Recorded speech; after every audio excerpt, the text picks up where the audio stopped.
Бажаю здоров'я, шановні українці. Good health to you, fellow Ukrainians. I signed a decree awarding the Order of Merit of the First Degree to Maria Vsovka, a Ukrainian mathematician who became a laureate of the Fields Medal this year. This is a very important and prestigious award. It is called the Nobel Prize in Mathematics. Ukrainian Mrs. Vsovka became the second woman in the entire history of the award since 1936 to win this medal. She managed to solve the problem of packing spheres in 8-dimensional space. As scientists note, Marina Vsovka offered very powerful ideas and helped solve related problems. I want to thank Mrs. Marina, not only for her work for a very powerful mathematical result, but also for the fact that she helps all of us, all Ukrainians, protect our freedom and independence, in particular during the ceremony of awarding the Fields Medal at the International Congress of Mathematicians.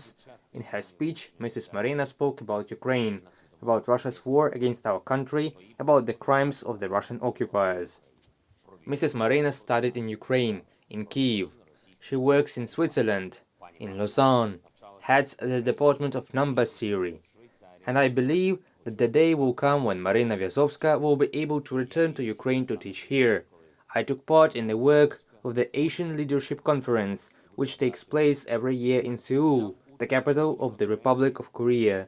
This is one of those platforms that attracts the attention of the entire region, and it is important for Ukraine that our interests and values are heard and perceived in all parts of the world, especially in the leading countries of Asia.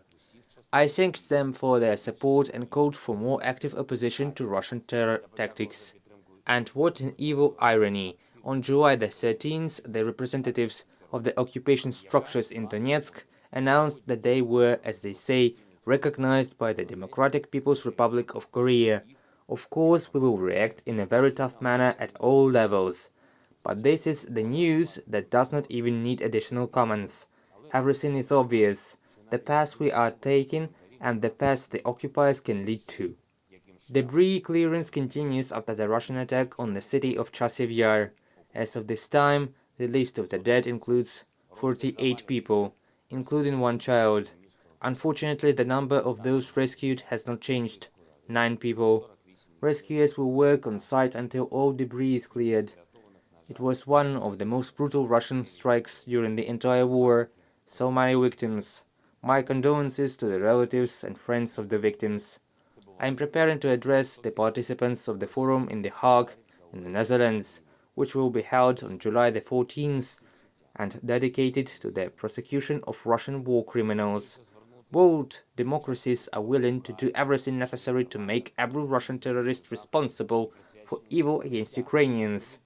And we must coordinate our efforts in such a way that all the guilty receive fair sentences. There will be a tribunal.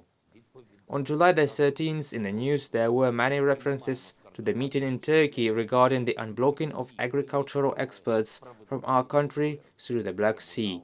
We are indeed making significant efforts to restore the supply of food to the world market, and I am grateful to the United Nations and Turkey for their respective efforts. The success of this story is needed not only by our state, but also, without exaggeration, by the whole world. If we manage to remove the Russian threat to navigation in the Black Sea, it will remove the severity of the world food crisis. The Ukrainian delegation informed me that there is some progress. We will agree on the details with the UN Secretary General in the coming days. In the evening, as usual, I signed the decree awarding our warriors.